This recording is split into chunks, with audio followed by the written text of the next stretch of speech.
diciéndoles que aún tienen oportunidad de contestar el cuestionario los que no lo han hecho.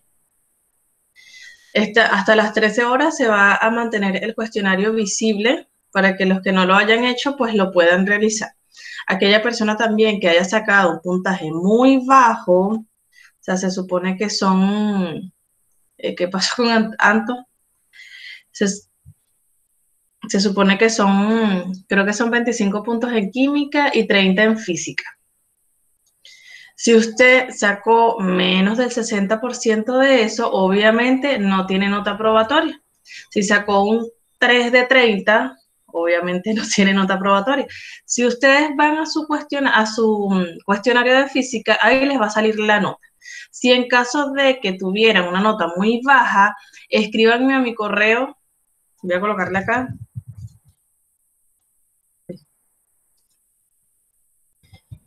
Pero a la brevedad posible para yo poder borrarles por lo menos un intento.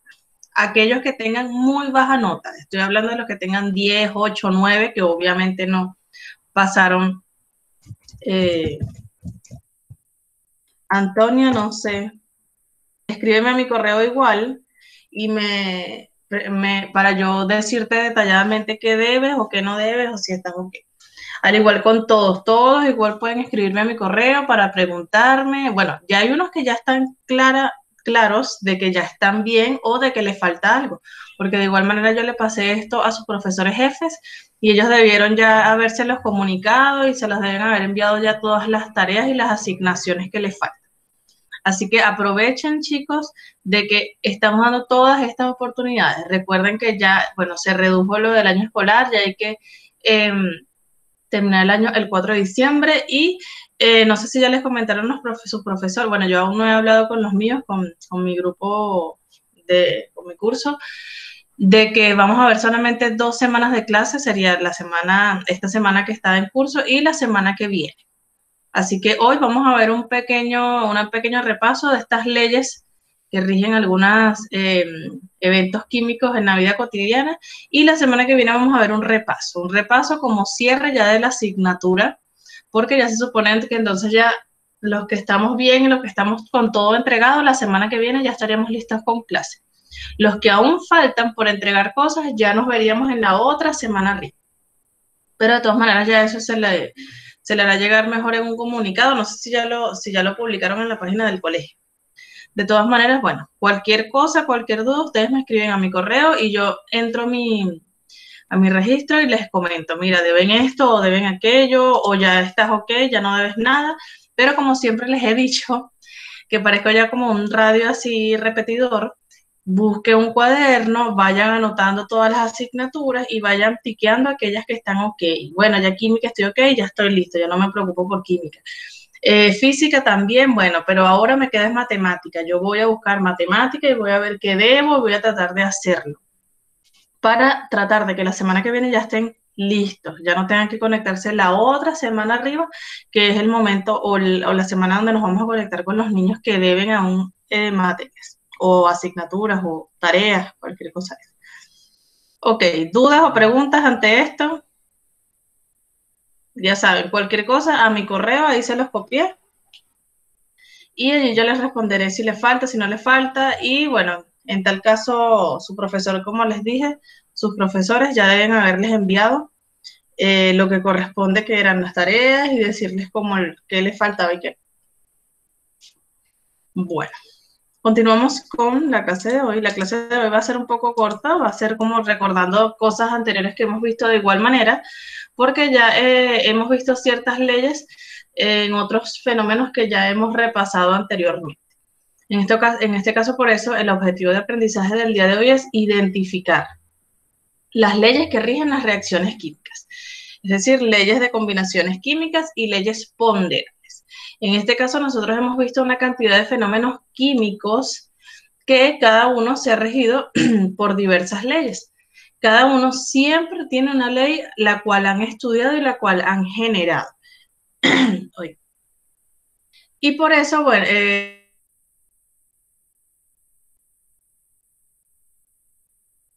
leyes como la ley de la conservación de la masa, las leyes atómicas, Todas estas leyes son estudiadas y son planteadas y son obviamente seguidas como ciertas teorías. Pero ahora vamos a dar un repaso. ¿Quién se recuerda lo que vimos en la clase anterior?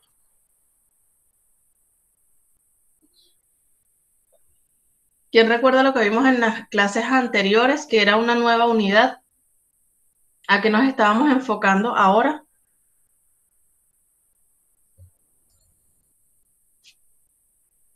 Escucho. O leo. Elian iba a hablar.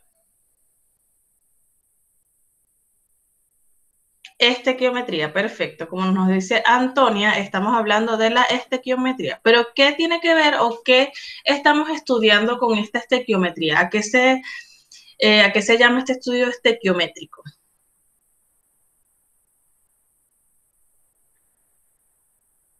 ¿Qué estamos ahora estudiando de esas reacciones con la estequiometría?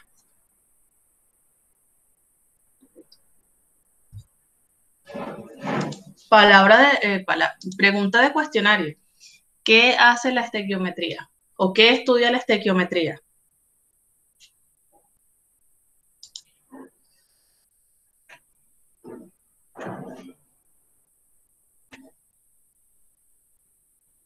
El cálculo del mol de las reacciones químicas.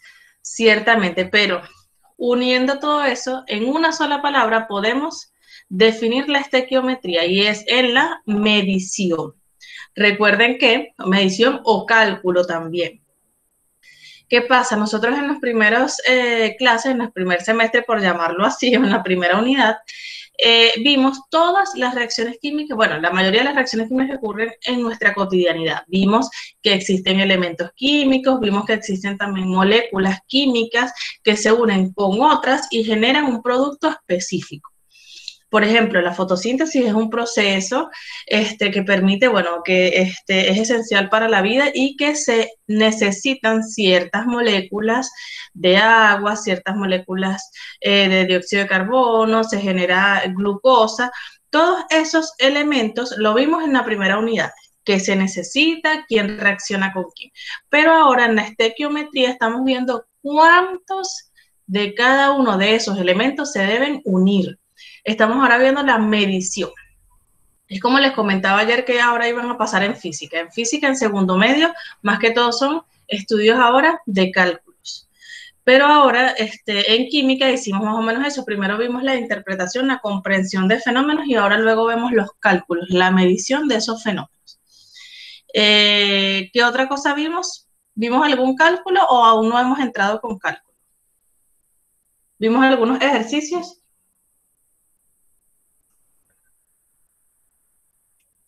Sí, me dicen por aquí. ¿Cómo le fue con los ejercicios en el cuestionario?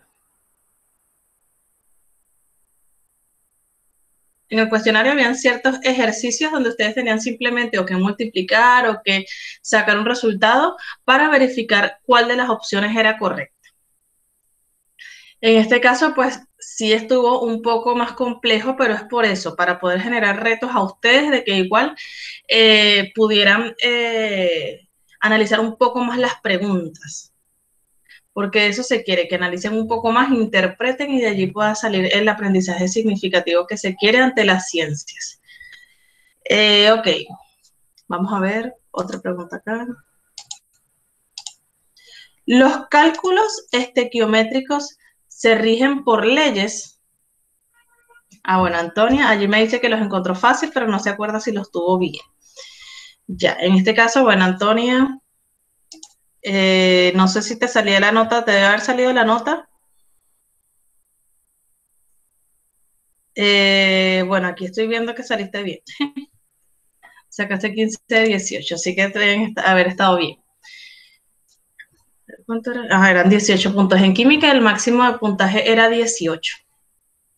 Así que bueno, pero es eso, chicos, es comprender estos procesos químicos que son fáciles porque ahora estamos viendo como la parte básica. Ya después, ya cuando nos vayamos a otros estudios químicos, ya sí van a ser un poco más complicados, pero es porque obviamente necesitamos más datos, necesitamos interpretar ciertos datos o ciertas situaciones que nos presenten.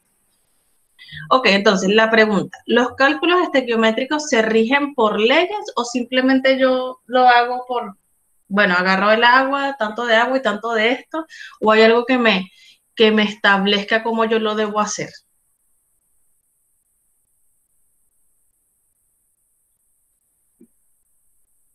¿Los escucho o los leo?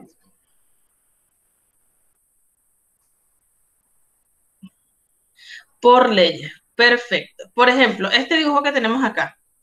¿Por qué creen que existen ciertos artefactos de medición? Por ejemplo, una balanza, una pesa, un cilindro graduado, que es esos cilindros que tienen las rayitas con la cantidad de litros o del volumen como tal. Y ciertos artefactos igual que les permiten medir, porque cada una de las reacciones químicas debe cumplir una cantidad específica para poder generarse.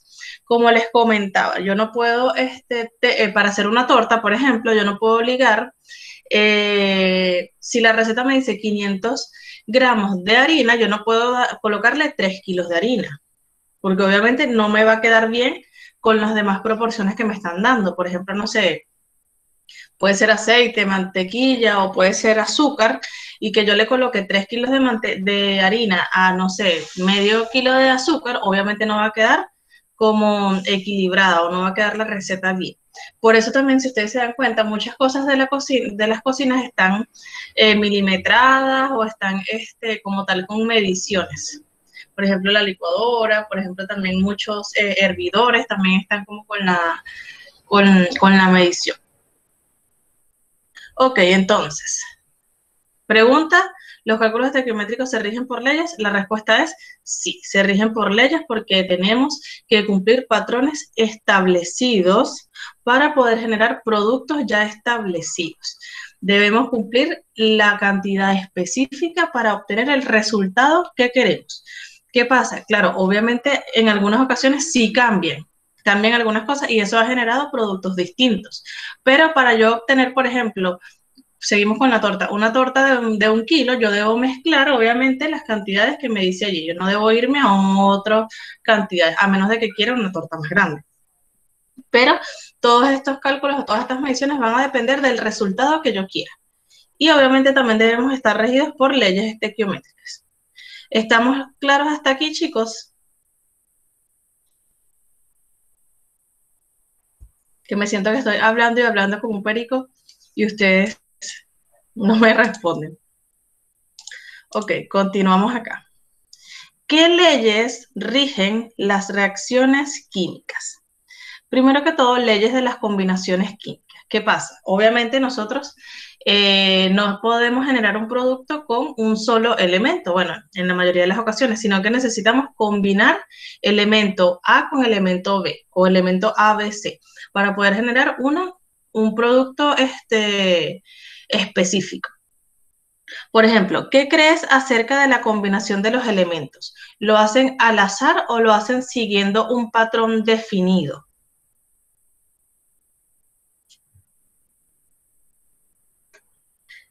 ¿Tendrán que seguir algún patrón definido o lo hacen con cualquier medición, cualquier combinación? Con un patrón definido. Perfecto. Por ejemplo, para generar agua. Yo creo que Bueno, con cualquier medición. ya, en este caso exacto, depende de lo que estemos haciendo, porque por lo menos para generar agua, ¿cuál es la fórmula química del agua? H2O. Ajá. ¿Cuánto me está diciendo que tiene de hidrógeno y cuánto me está diciendo que tiene de oxígeno? 2 de hidrógeno y 1 de oxígeno. Exacto. ¿Qué pasaría si yo combino 2 de hidrógeno y 2 de oxígeno? ¿Estaría obteniendo agua?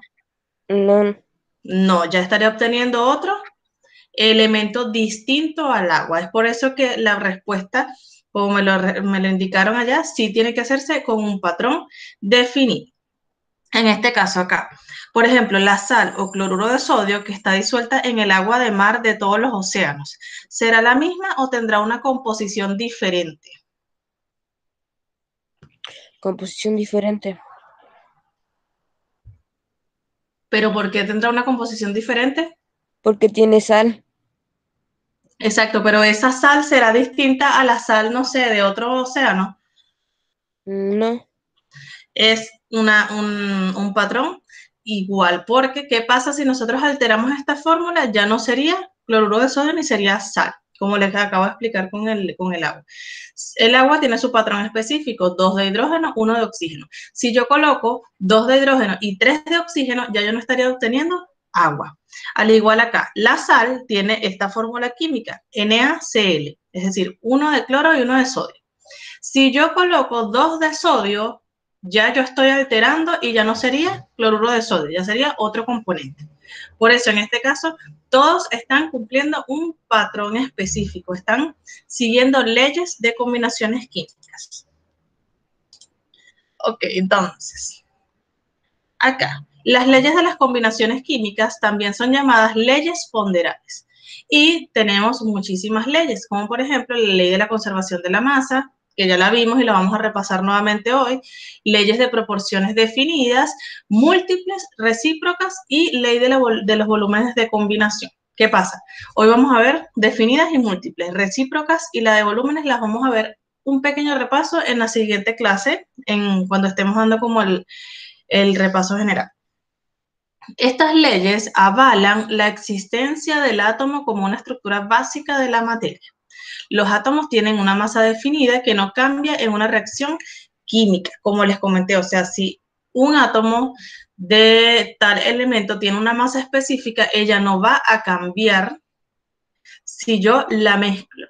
O sea, como por ejemplo, si yo mezclo 1 litro de agua con 20 gramos de azúcar, al unirlos, yo no voy a intervenir en su masa. Si yo los uno, yo igual voy a tener los 100 mililitros, yo no me acuerdo qué fue lo que dije, si 100 o 1 litro, el litro de agua y voy a tener los 20 gramos de azúcar. Es decir, esa masa no va a variar. Simplemente se van a unir, se van a mezclar, pero igual en esa mezcla yo voy a tener los mismos 20 gramos de azúcar y el mismo litro de agua que hice al inicio. Esto es lo que me explican con esta parte. O sea, tienen una masa definida que no cambian cuando reaccionan. O sea, la masa de igual manera va a ser la misma.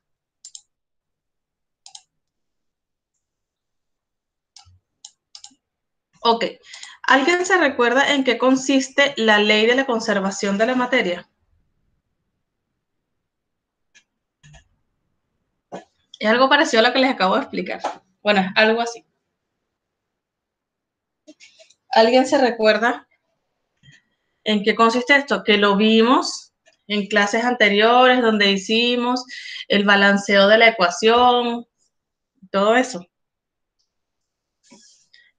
que la materia se va transformando, pero no se va a eliminar. Perfecto. En este caso, la materia, como dice Iris, no se crea ni se destruye, sino que va transformándose. En este caso, ella no va a cambiar.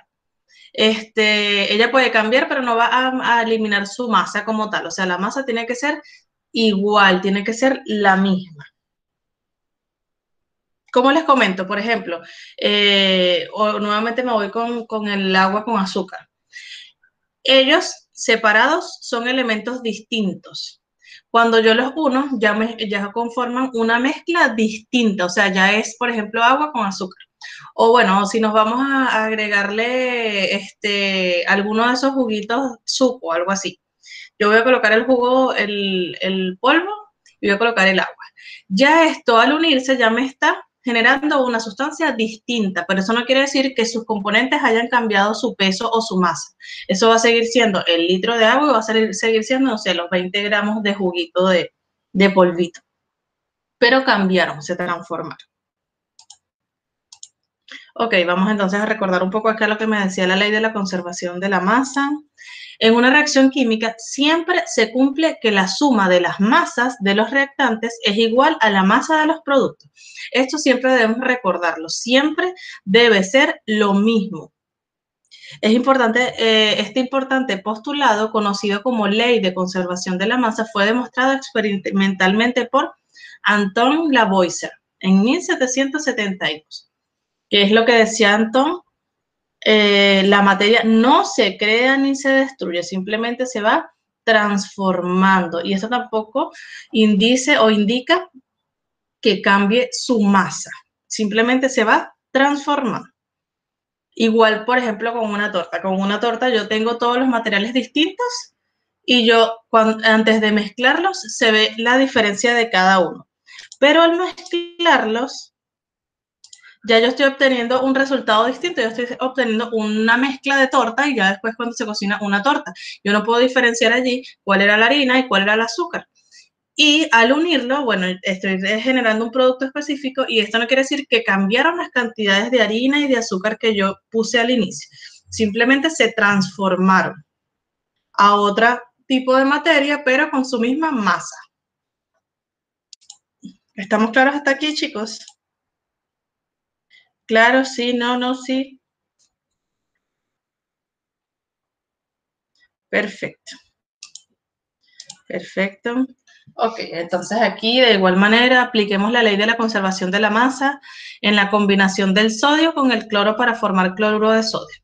En este caso, bueno, ya como les comenté, para yo obtener este producto, yo necesito tener primero los dos elementos separados.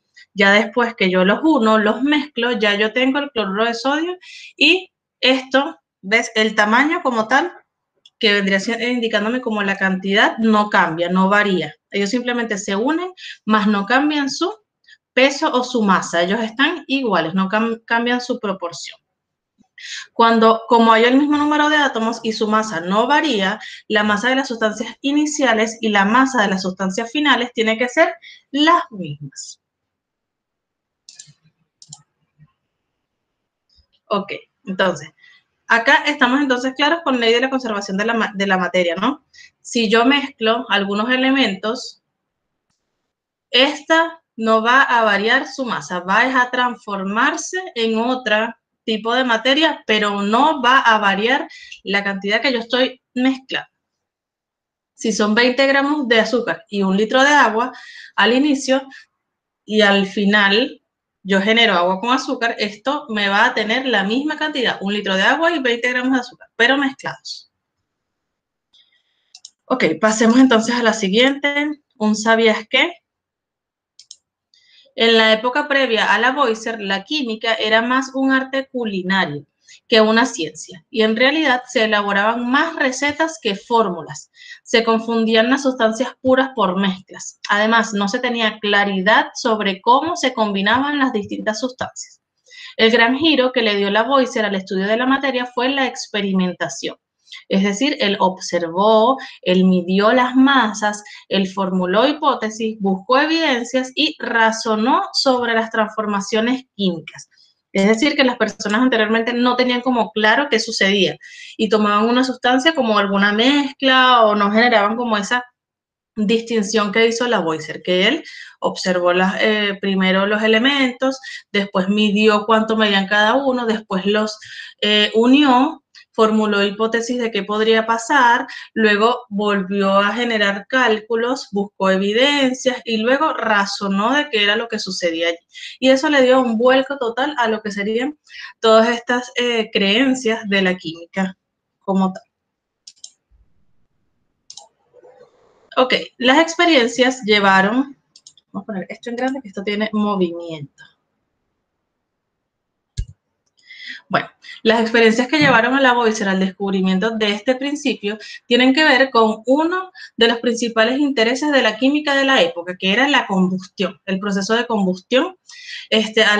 Al calentar diversos metales como tal, este francés se dio cuenta de que ganaban masa al calcinarse, si se dejaban expuestos al aire, pero que su masa permanecía idéntica si estaban en envases cerrados.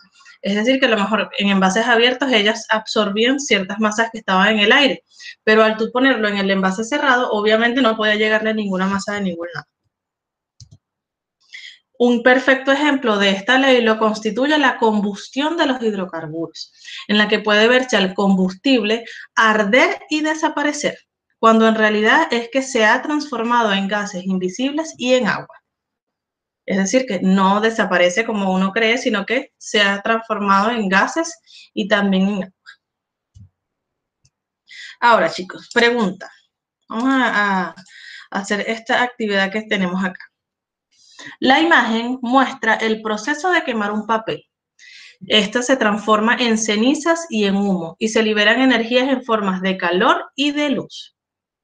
En este caso, ¿alguien me puede decir cuál será esa energía que se libera en forma de calor y de luz? ¿En qué momento, en cuál de estas imágenes se estará liberando energía en forma de calor y de luz?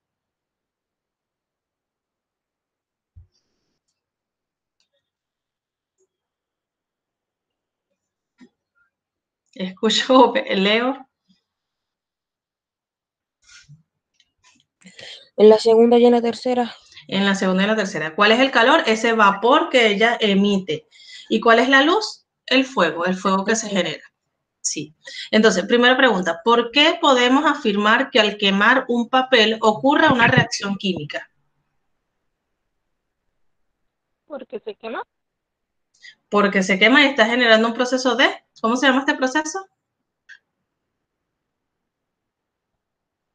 Cuando se libera energía en forma de calor y de luz. Combustión. Combustión, perfecto. Ahí podemos ver cómo estaba al inicio el papel y cómo quedó después. ¿Varió su masa? No, simplemente se transformó ahora en otro elemento. ¿Será igual? Bueno, esta es la misma pregunta. ¿Será igual la masa del papel antes y después de quemarlo? ¿Y por qué?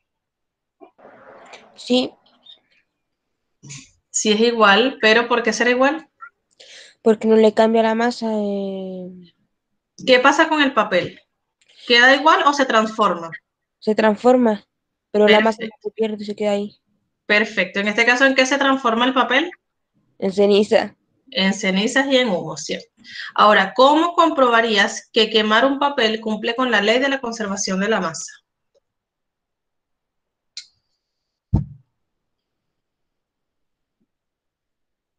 Se puede verificar aquí que se cumple la masa, es decir, que la materia no se crea ni se destruye, sino que se transforma. ¿Estará cumpliendo esta ley? ¿Se Sí, está, ¿Se está eliminando la masa? no. No. ¿Qué está pasando con la masa?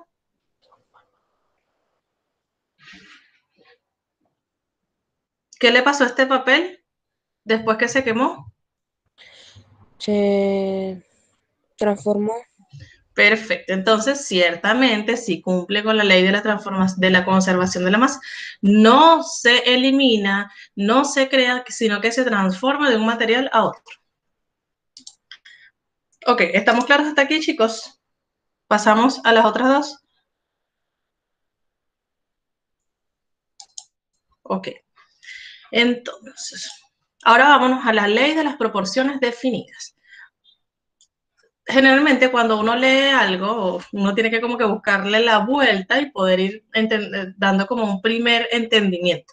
Por ejemplo, acá yo veo proporciones. Proporciones yo lo entiendo como ciertas porciones o ciertas cantidades. Y cuando yo leo definidas, ¿qué quiere decir? Que es como establecida, es un peso específico, no hay variaciones. Entonces, de acuerdo a eso, al yo analizar como el título, ya yo puedo darme como una idea de lo que es lo que genera o lo que significa. En este caso, en las reacciones químicas, la relación en masa de los reactantes es fija e invariable. Y por lo tanto, la composición que tiene el compuesto formado es definida, lo cual hace único a dicho compuesto, como les estaba comentando del agua. El agua, bueno, que acá tenemos el ejemplo, el agua está formada por 2 hidrógenos y un oxígeno. Y esto me va a generar una molécula de agua. ¿Qué pasa si yo coloco otra parte de oxígeno o 2 oxígenos? Ya yo no estoy obteniendo H2O, ya no estoy obteniendo agua, ya estoy obteniendo otro elemento. La ley que postuló Proust, llamada ley de las proporciones definidas, dice que los elementos se combinan para formar compuestos en una proporción de masa fija y definida. Esto no varía, o sea, si yo cambio y yo coloco otro elemento de oxígeno, yo no voy a obtener lo mismo. Ya se estará, bueno, dando una experimentación, estaré generando otro elemento, pero ya yo agua no voy a obtener. Ok, entonces, con el método de razonamiento usado por Proust, hoy podemos establecer la composición definida de los compuestos químicos. Por ejemplo, el cloruro de sodio contiene 39% de sodio y 61% de cloro. De acuerdo a la experiencia, observamos que las reacciones no se realizan gramo a gramo, ya que quedan excedentes que no reaccionan y esto dependerá de la composición definida que tiene el compuesto. Es decir, que yo no puedo como deducir que, bueno, para yo hacer agua, yo tengo que hacer la misma cantidad de H y la misma cantidad de O. No, cada uno de ellos tiene una proporción que yo debo unir definida. ¿Qué pasa si yo aquí en el cloruro de sodio coloco, no sé, 50 de sodio y 30 de 50 y 50? ¿Estaré obteniendo el mismo compuesto? Si yo coloco 50 de sodio y 50 de cloro, ¿estaré teniendo el mismo compuesto o no?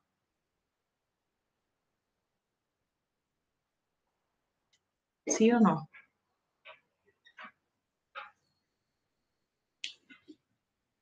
Se quedaron ahí. No. ¿Por qué? Porque tiene su proporción definida. Para yo obtener sodio, yo necesito tener 39%. O sea, si se dan cuenta, acá hay 100%. O sea, el 100% de la sustancia está contenido con 39% de sodio y 61% de cloro. Si yo me paso en la cantidad de cloro, simplemente ese elemento no va a reaccionar. Va a reaccionar simplemente la cantidad específica. Ok, entonces, necesito aquí rapidito si quedaron claros con la ley de las proporciones definidas. Ok, fue creada por Proust. Todo tiene que estar con proporciones definidas. Pero ahora vamos con otra ley rapidito porque se nos acaba el tiempo.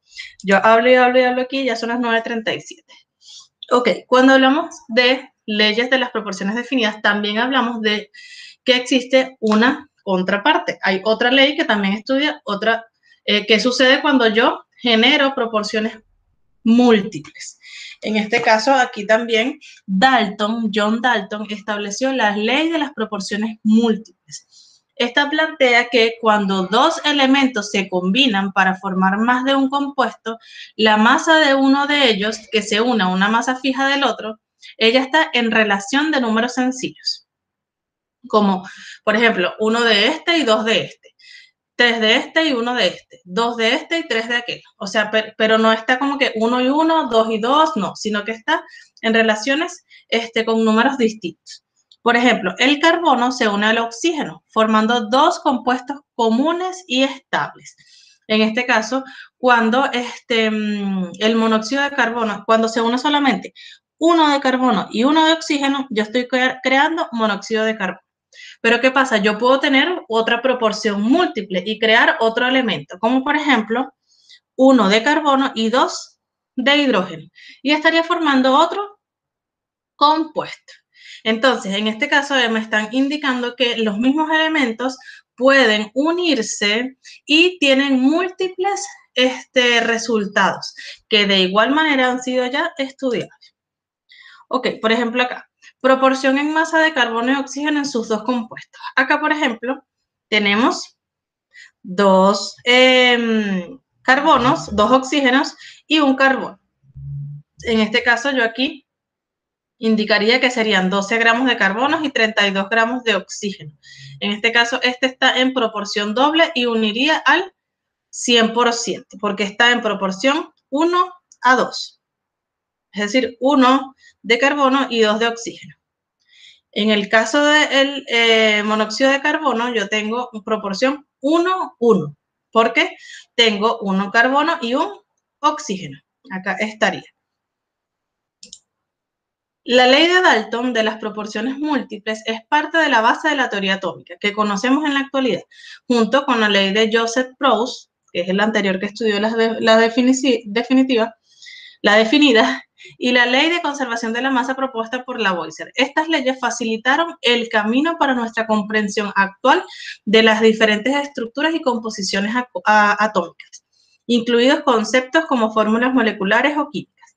¿Qué pasa? Ellos nos dieron la oportunidad también de saber que era lo que se juntaba, o sea, hay proporciones definidas que yo si yo genero otra, pues se va a formar otro compuesto, y hay generaciones múltiples que aceptan esos otros compuestos que se me generan también y que también están como prescritos.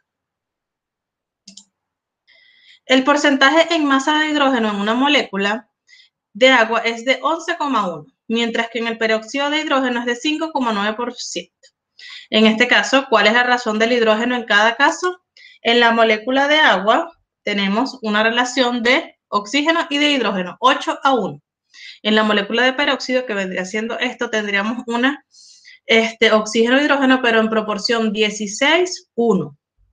Esto se explica porque la relación entre elementos está ligado a su masa, por lo que en el caso del agua habría una relación 16:2 por moléculas, lo que es igual a 8:1, tal como se indica acá. ¿Qué es lo que me quiere decir esto?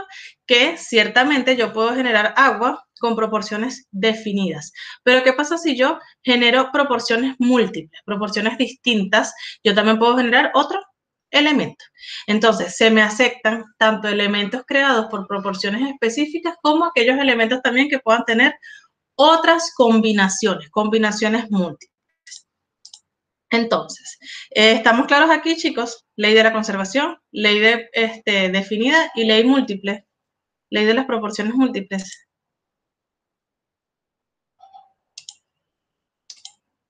Ok, vámonos entonces a las preguntitas rapidito para terminar. Acá, ¿cuál es la importancia de conocer estas diferentes leyes químicas? ¿Es importante? ¿No fue importante? ¿Qué pasaba anteriormente cuando no conocían estas leyes? ¿Qué era lo que hacían en la cocina? Puras mezclas. Y no sabían ciertamente qué era mezcla o qué era sustancia. Entonces, ¿es importante conocer esto? Sí, ¿Y por qué es importante?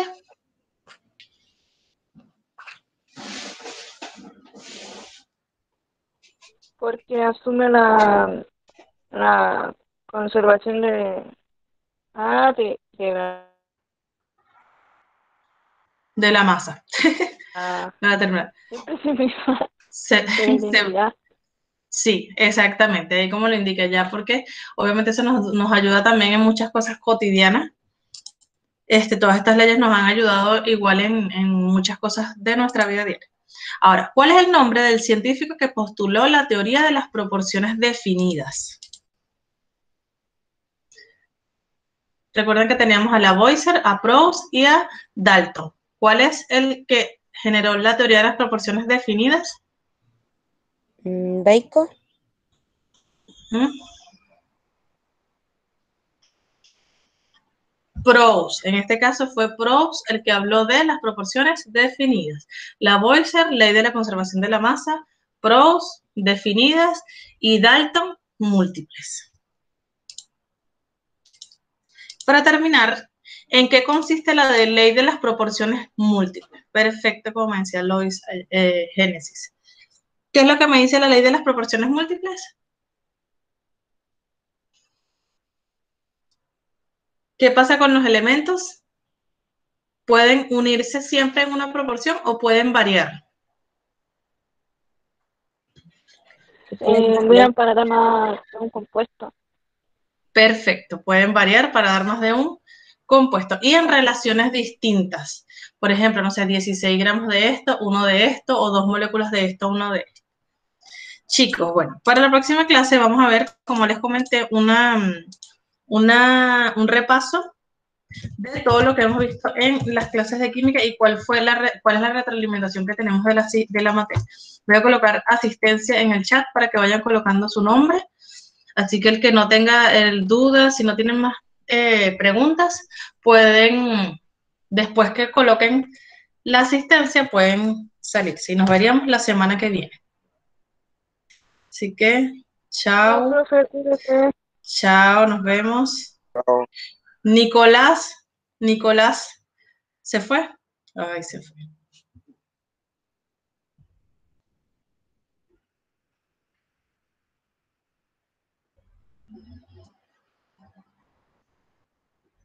Ya chicos, chao, cuídense igual.